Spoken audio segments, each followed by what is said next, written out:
Récemment, j'ai eu l'occasion d'assister aux obsèques d'un de mes frères en Christ. Un frère qui, lorsque j'étais plus jeune, était très investi dans l'école du dimanche, très investi auprès des jeunes, auprès des enfants pour leur partager son amour de la parole de Dieu. Et j'ai grandi donc avec ce frère qui faisait partie un peu de mes référents. Et il a été rappelé récemment près de notre Père Céleste. Il a été rappelé là dans la gloire du Père. Et c'était l'occasion, comme c'est souvent le cas, de revoir finalement des frères et des sœurs que je n'avais pas vus depuis des années et des années. Et nous étions heureux là et nous prenions des nouvelles des uns des autres, même dans ce moment difficile, et nous sentions aussi l'amour les uns pour les autres à ce moment-là.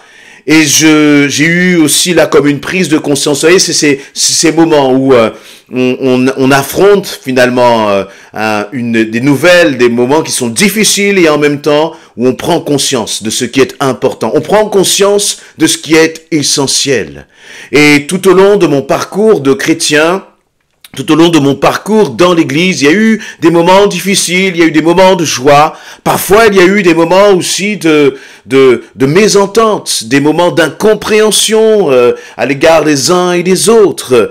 Et à chaque fois, finalement, en regardant tout ce parcours, j'ai pris conscience combien le Seigneur m'avait finalement gardé de toute rancune, de toute amertume.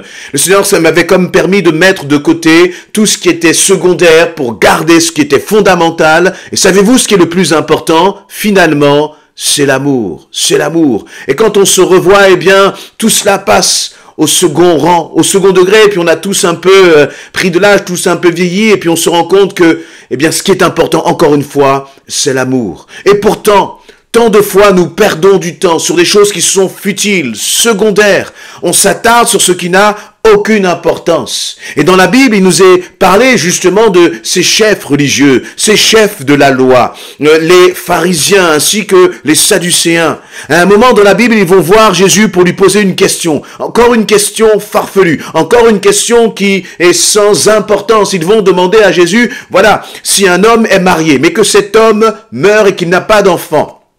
Normalement, dans la loi de Moïse, dans la loi mosaïque, il fallait que le frère prenne cette femme pour épouse de façon à assurer la descendance de celui qui est décédé.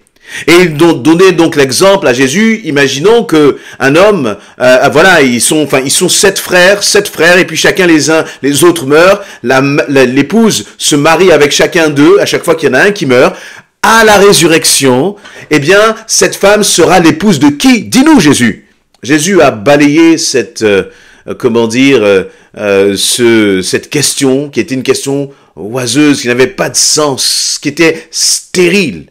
Et il les a emmenés dans Matthieu chapitre 22 sur quelque chose de bien plus important, quelque chose de fondamental. Il va leur dire ceci. Matthieu 22, verset 34, en apprenant que Jésus avait réduit au silence les Sadducéens, les pharisiens se réunirent. L'un d'entre eux, un enseignant de la loi, voulut tendre un piège à Jésus. Il demanda, « Maître, quel est dans la loi le commandement le plus grand ?» Jésus lui répondit, « Tu aimeras le Seigneur ton Dieu de tout ton cœur, de toute ton âme et de toute ta pensée. » C'est là le commandement le plus grand et le plus important. Et il y en a un second qui lui est semblable. « Tu aimeras ton prochain comme toi-même. » Tout ce qu'enseignent la loi et les prophètes est contenu dans ces 2 commandements, dit Jésus. Vous voyez, là, Jésus finalement ne va pas tomber dans le piège de ces questions qui n'ont pas de sens, de ces questions qui sont secondaires. Jésus ne va pas tomber dans le piège parfois des futilités que nous pouvons avoir les uns et les autres, mais il va les ramener à l'essentiel. Parce que il va leur dire, eux, les enseignants de la loi. Et ce qui est intéressant, c'est que déjà Jésus les avait fait taire. Mais ils reviennent encore à la charge. Et parfois, nous sommes là à tourner en rond avec des choses qui, encore une fois, sont secondaires, qui n'ont pas d'importance. L'Église même aime parfois batailler, parfois se déchire pour des choses qui sont au second plan. Et on va commencer à pointer l'autre du doigt. on va commencer à critiquer l'autre.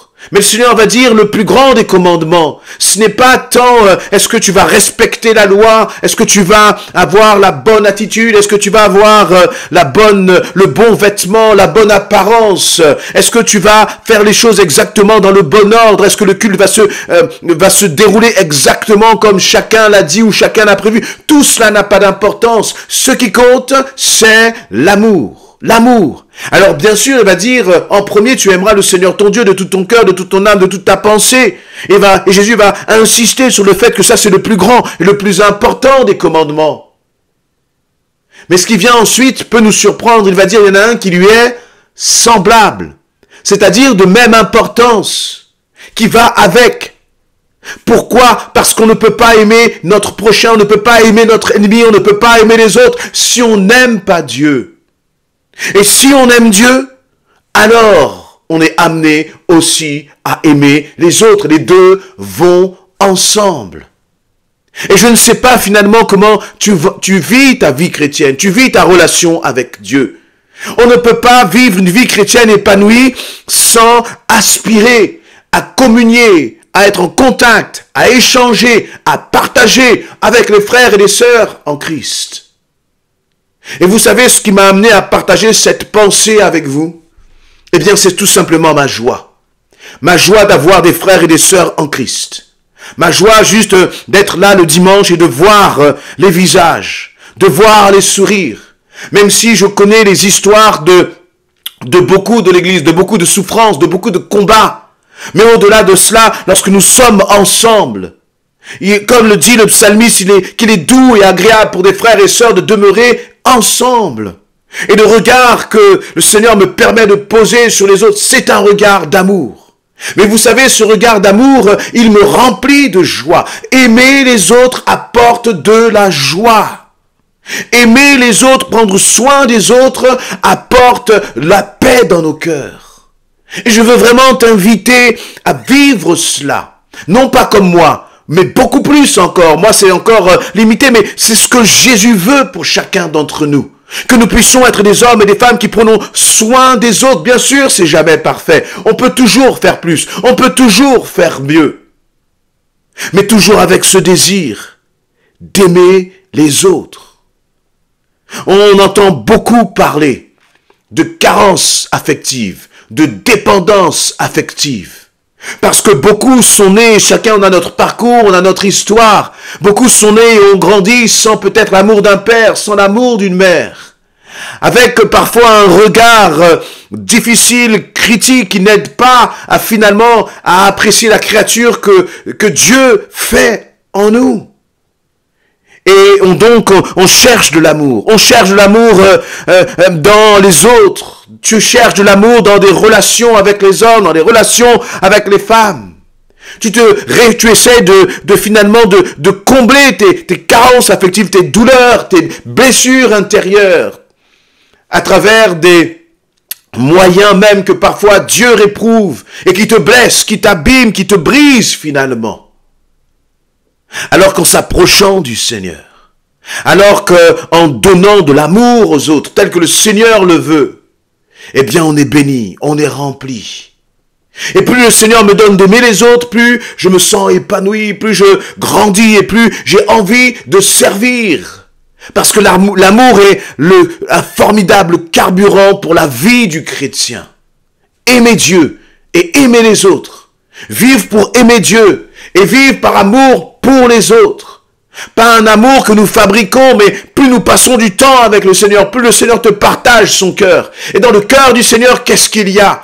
C'était son objectif? Quelle est sa préoccupation? C'est que le plus grand nombre soit sauvé. Le plus grand nombre soit sauvé, pourquoi? Par amour. Et donc, passer du temps avec Dieu nous amène à aimer les autres. Passer du temps avec Dieu guérit déjà nos propres blessures et nous donne cette capacité de nous investir dans les autres, d'aimer les autres. On ne peut pas être enfant de Dieu et vivre loin de l'Église.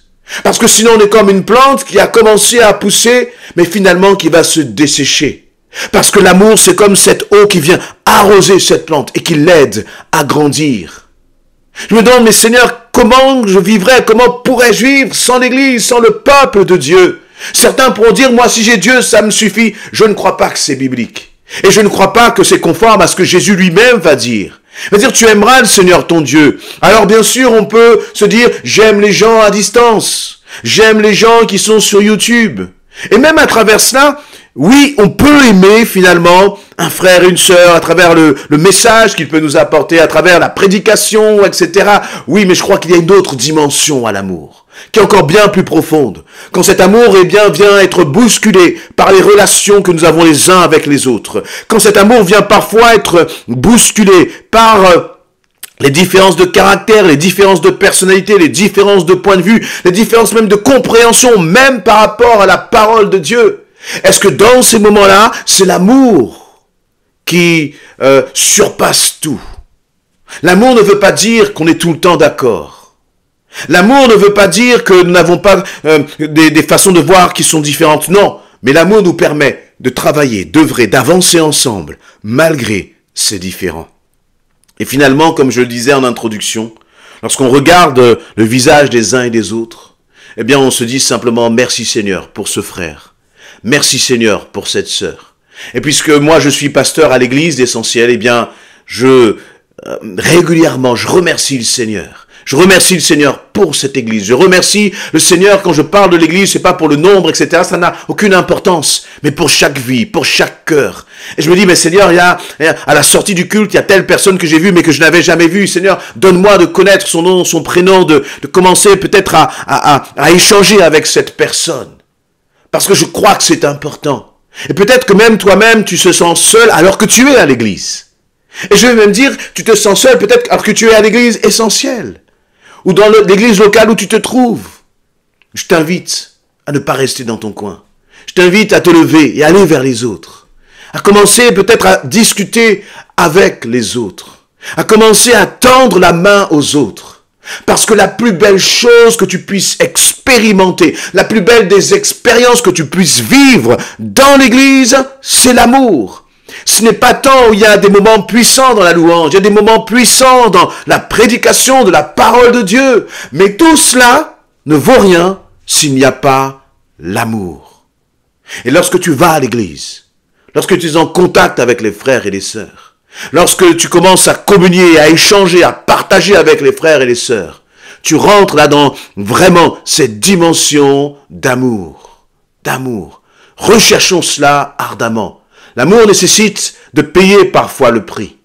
Jésus a payé le prix parce qu'il nous a aimés et pour démontrer son amour, pour nous manifester son amour. Et toi aussi, eh bien, tu as besoin d'être aimé, tu as besoin d'aimer. Mais fais le premier pas, va vers les autres, sors de ta zone de confort et tu verras combien, eh bien, le Seigneur va te remplir de son amour parce que tu auras commencé, décidé de connecter avec les autres, d'échanger, de partager, de t'ouvrir aux autres. Quelle tristesse finalement lorsque nous sommes là renfermés sur nous-mêmes et que nous n'avons pas l'occasion de partager. Nous n'avons pas l'occasion, et lorsque je parle de partager, je ne parle pas simplement de prier ou de lire la Bible ensemble, bien sûr c'est fondamental, c'est important, mais de sourire, de rire ensemble, d'avoir cette communion fraternelle, d'avoir même un bon repas ensemble entre enfants de Dieu. Il n'y a rien de plus merveilleux que lorsque 2 ou 3 sont assemblés par amour, avec amour. Alors, fais ce premier pas, même si c'est difficile pour toi. Moi qui te parle, j'étais timide et je l'ai déjà partagé. J'étais timide. Mais je remercie le Seigneur parce qu'un jour j'ai décidé de faire une démarche vers les autres, d'aller vers les autres. Et je peux t'assurer que cette timidité a disparu. Et que le Seigneur me bénit à travers l'amour que je peux manifester aux autres, mais aussi l'amour qui m'est manifesté. Amen.